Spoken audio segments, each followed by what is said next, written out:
বিস্তীর্ণ দিগন্ত জুড়ে আমনের আবাদ। কদিন পরেই ঘরে উঠবে সোনালী ফসল। তবে অনেক ধানের শীষ কালো হয়ে যাচ্ছে, গোড়ায় পচন ধরেছে।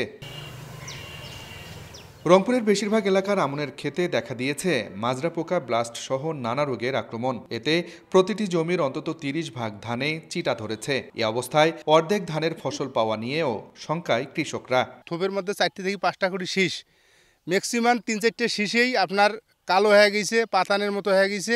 বাইরে হওয়ার সাথে সাথে এই ধানের এই যে কালো কালো দাগ আসতেছে, এটার ওষুধ অনেক দিচ্ছি, দেওয়ার পরে কিন্তু এটা সারতেছে না। ওষুধ দেওয়ার পরও মনে করে এই সমস্যা হচ্ছে। ধান কাটার আগ মুহূর্তে এমন বিপর্যয়ে দিশাহারা চাষিরা। 5 থেকে 6 দফা কীটনাশক প্রয়োগ করেও সুফল মিলছে না বলে জানান তারা।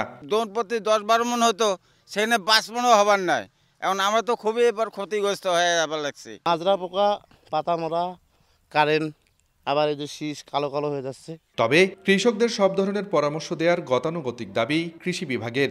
আমরা কৃষকদেরকে সঠিক সময় পরামর্শ দিচ্ছি যে তারা এরকম কোনো স্পট ধানে দেখা দিলে দেওয়ার আগেই তারা যেন স্প্রে দেয়। তাপমাত্রা যখন বেশি তখন কিন্তু আমরা বলি যে জমিতে পানি ধরে রাখার জন্য।